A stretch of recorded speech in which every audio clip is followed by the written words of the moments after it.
Hello people, welcome to my channel Kabira's world. ఈ వీడియోలో మనం మోదక్ ఎలా చేయాలో నేర్చుకుందాం. మోదక్ చాలా డిఫరెంట్ టైప్స్ చేస్తారు. కొంతమంది ఉత్తగా ఈ షేప్లోనే పాల్కోవా లాంటివి లేకపోతే కుడుముల్లాగా చేస్తుంటారు. కానీ యాక్చువల్ మహారాష్ట్రియన్ మోదక్ ఎలా ఉంటుందో నేను చూపిస్తా. ఫస్ట్ అయితే నువ్వులు ఈజ్ ఆప్షనల్. నువ్వులు వేయించుకొని పక్కన పెట్టుకోండి. అది తినే వాళ్ళు అయితే పెట్టుకోండి, లేకపోతే అవసరం లేదు. ఆ తర్వాత ఒక ప్యాన్లో నెయ్యి వేసేసుకొని తురిమిన కొబ్బరి ఉంటుంది కదా, అది యాడ్ చేసేసుకోవాలి. యాక్చువల్లీ కొబ్బరి చాలామంది ఓపిక లేక మిక్సీ పట్టేద్దాం అనుకుంటారు, కానీ మిక్సీ పడితే అది టేస్ట్ రాదు అండ్ మెత్తగా కూడా అయిపోతుంది. ఓన్లీ తురమడమే బెస్ట్ ప్రాసెస్ అండ్ మంచి టేస్ట్ కూడా వస్తుంది మోదక్స్కి. ఈ కొబ్బరి మనం ఫిల్లింగ్ కోసం యూజ్ చేయాలి లోపల, మోదక్ లోపల. సో కొంచెం పచ్చివాసన పోయే వరకు వేయించుకుంటూ ఉండాలన్నమాట. ఇదేంటప్ప ఈ మోదక్ ఎప్పుడు చూడలేదు, ఎప్పుడు వినలేదు అనుకోకండి. ఇది యాక్చువల్గా మన స్వీట్ అయితే కాదు, మహారాష్ట్ర, గుజరాత్ అటు సైడ్ ఎక్కువ తింటారు. నేను పెళ్ళైన కొత్తలో ముంబైలో ఉండేదాన్ని చెప్తుంటా కదా, అప్పుడు రాణి ఆంటీ అని మా పక్కింటి ఆంటీ, తను నేర్పించారు నాకు ఇది. ఇంక అప్పటి నుంచి ఎవ్రీ ఇయర్ నేను చేస్తున్నా వినాయక చవితికి. ఈ గిన్నె చూసారా, మంగమ్మ అంట ఎవరో, తను మా నాయనమ్మ పెళ్ళికి గిఫ్ట్ ఇచ్చింది. అది అలా అలా వస్తూ వస్తూ మనం దొబ్బేసాం అనమాట ఇప్పుడు. సో మ్యాటర్లోకి వస్తే, దీన్ని ఇలా వేయించడానికి చాలా టైం అయితే పడుతుంది. అరౌండ్ 10 to 15 minutes సిమ్లో ఉంచుకోవాలి. అస్సలు హీట్ పెట్టొద్దు, ఎందుకంటే మాడిపోతుంది. సో సిమ్లో ఉంచుకొని మంచిగా మెల్లిగా ప్రశాంతంగా చేసుకోవాలి. మనం ఇంకో పక్క ఉండ్రాళ్ళు కూడా చేస్తున్నాం, అది కూడా వీడియో తీసాను. కాకపోతే ఉండ్రాళ్ళు అందరికీ వచ్చు కదా, అందుకే చూపించట్లేదు. సో ఇంకో పక్క అయితే నాది వేగిపోయినట్లుంది. ఇది వేగుతున్నప్పుడే మనం బెల్లం తురుముకొని పెట్టుకోవాలి.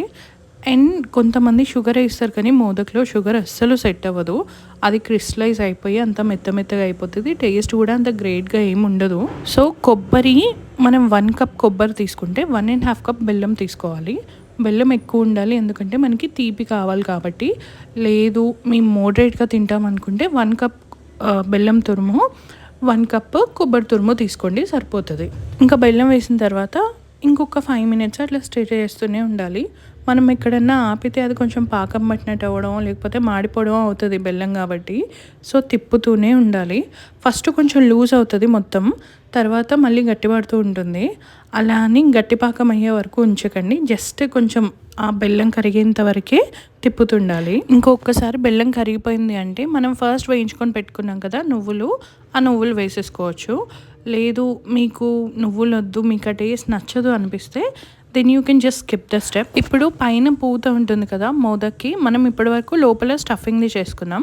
ఇప్పుడు ఆ పైన కవర్ చేసే పిండి ఎలా చేయాలో చూపిస్తా. ఫస్ట్ అయితే వరిపిండి తీసుకోండి, నార్మల్ది, అంటే నానబెట్టిన బియ్యం కాకుండా పొడి బియ్యంతో పట్టిన వరిపిండి ఉంటుంది కదా, అది తీసుకోండి. అందులో కొంచెం సాల్ట్ యాడ్ చేయండి, లైక్ వెరీ లిటిల్ అమౌంట్. తర్వాత దాంట్లో కొంచెం హాట్ వాటర్ వేసుకుంటూ మిక్స్ చేసుకోవాలి. వాటర్ అయితే కొంచెం వేడిగానే ఉండాలి, మరీ గోరువెచ్చగా అలా కాకుండా కొంచెం వేడి నీళ్ళు. ఆ స్పాచులతో మిక్స్ చేసుకున్నా ఓకే, లేకపోతే చేతితో మీరు బేర్ చేయగలను వేడి అంటే ఓకే, అట్లా కూడా మిక్స్ చేసుకోవచ్చు. ఒకసారి మిక్సింగ్ మొత్తం అయిపోయిన తర్వాత కొంచెం కలుస్తుంది కదా పిండి అంతా, లంప్స్ లాగా ఉంటుంది. ఆ టైంలో చేతితో నీట్ చేసేసుకోవాలి. మొత్తం మనం చపాతీ పిండిలాగా కలుపుకుంటాం కదా, అలాగా కలిపేసుకోవాలి.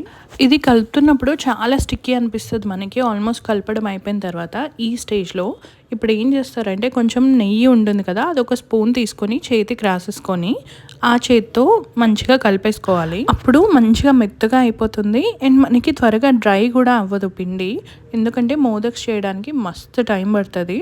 ఒక్కళ్ళం ఉంటే మాత్రం ఇట్లా ఎప్పటికప్పుడు కొంచెం నెయ్యి వేసుకొని కలిపి అలా ముద్ద పెట్టుకోవడం బెటర్. చూసారా, లాస్ట్కి ఇట్లా సాఫ్ట్ ముద్దలాగా అవ్వాలి. అండ్ మోదక్ చేయడానికి ఇట్లా బయట మనకి మోల్డ్స్ దొరుకుతాయి, ఈ అచ్చు వేసే ఉంటాయి కదా, అవి దొరుకుతాయి మనకి. నా దగ్గర ఇది నేను ముంబైలో కొన్నాను, అప్పటి నుంచి ఇదే వాడుతున్నా ఇంకా. సో ఇది ఎలా అంటే, ఫస్ట్ మనం కలిపెట్టుకున్న వరిపిండి ఉంది కదా, బియ్యం పిండి, దాన్ని కొంచెం చిన్న ఉండలాగా తీసుకొని కింద మనకి మోదక్ మోల్డ్కి గ్యాప్ ఉంటుంది, కింద ఒక హోల్ లాగా ఉంటుంది. అందులోంచి వాల్స్ అన్నిటికీ ఇట్లా నొక్కాలన్నమాట వేసి. నేను చూపిస్తున్నాను చూడండి ఇందులో, అలాగా ఓన్లీ వాల్కి నొక్కాలి. మధ్యలో మనకి ఇట్లా స్టఫింగ్ పెట్టడానికి గ్యాప్ ఉండాలి. ఆ స్టఫింగ్ ఉన్న గ్యాప్లో మనం ఫస్ట్ ప్రిపేర్ చేసుకున్నాం కదా కొబ్బరి తురుముతోని, అది పెట్టేసుకోవాలి. ఎవ్రీ 2 మోదక్స్‌కి మౌల్డ్ లోపల మనం నెయ్యి రాసుకుంటూ ఉండాలి. లేకపోతే అతుక్కుపోతాయి. కొంచెం కాంప్లికేటెడ్ ప్రాసెసే కానీ అలవాటైతే చాలా చాలా ఈజీ. నేను ఆల్మోస్ట్ 5 ఇయర్స్ నుంచి చేస్తున్నా కాబట్టి నాకు కొంచెం త్వరగానే అయిపోతుంది. కొత్తగా ట్రై చేసే వాళ్ళకి కొంచెం కష్టం అనిపిస్తుంది కానీ టేస్ట్ మాత్రం వర్త్ ఇట్ ఉంటుంది. డెఫినెట్గా ట్రై చేయండి. ఎవరికన్నా ఇదేదో బాగుంది కొంచెం చూద్దాం అనుకుంటే. అండ్ ఈ మోల్డ్స్ మనకి అమెజాన్లో కూడా దొరుకుతాయి. హైదరాబాద్లో ఉండే వాళ్ళకైతే స్విగ్గీ, ఇన్స్టామార్ట్లో అవైలబుల్ ఉన్నాయి. ఆ మధ్యలో కొంచెం గ్యాప్ ఉంచుకున్నాం కదా స్టఫింగ్ కోసం, అందులో ఈ కొబ్బరి స్టఫ్ చేసేయడమే. కొబ్బరి స్టఫ్ చేసేటప్పుడు బాగా దగ్గరికి నొక్కేసి ఉండలాగా చేసి స్టఫ్ చేయాలి. అప్పుడే మనకి చాలా టేస్టీగా అనిపిస్తుంది ఇట్లా బయట తీసుకున్నప్పుడు.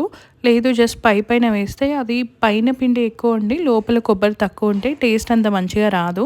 ముందే చెప్తున్నా, ఇది మాత్రం గుర్తుపెట్టుకోండి. సో లోపలిది గట్టిగా స్టఫ్ చేసిన తర్వాత ఒకసారి నొక్కి పైన మళ్ళీ ఆ పిండి పెట్టాలి. కింద గ్యాప్ ఉంటుంది కదా, ఆ కొబ్బరి బయటకి రాకుండా మళ్ళీ బయట పిండి పెట్టి లాక్ చేసేయాలి. చూడండి లాస్ట్కి మోదక్ ఇలా వస్తుంది. నేనైతే ఒకరోజు దేవుడికి పెట్టుకుందామని ఒక 11 చేసినట్టున్నాను. అండ్ ఇది ఇడ్లీ స్టీమర్లోనే స్టీమ్ చేయాలి. కొంతమంది ఫ్రై చేసుకుంటారు, బట్ ఫ్రైడ్ మోదక్స్ మైదా పిండితో చేయాలి. అది డిఫరెంట్ ప్రాసెస్. నేను మీకు డెఫినెట్గా చూపించడానికి ట్రై చేస్తాను ఎప్పుడన్నా. చూసారు కదా, ఇట్లా ఇడ్లీ పాత్రలో పెట్టుకోవాలి. ఒక 15 మినిట్స్ కరెక్ట్గా మీడియం ఫ్లేమ్లో 15 మినిట్స్ చేస్తే సరిపోతుంది. మీకు అవి పిండిగా అనిపిస్తాయి కానీ స్టవ్ మీద నుంచి తీసిన తర్వాత మంచిగా ఉంటాయి 10 మినిట్స్ తర్వాత. వినాయక చవితి అయిపోయాక చెప్పానేంటి అనుకోకండి, నెక్స్ట్ ఇయర్ అయినా ట్రై చేసుకోవచ్చు కదా. బాయ్. ఆగండి రెసిపీ చూస్తే సరిపోతుందా? లైక్ షేర్ ఎవరు చేస్తారు?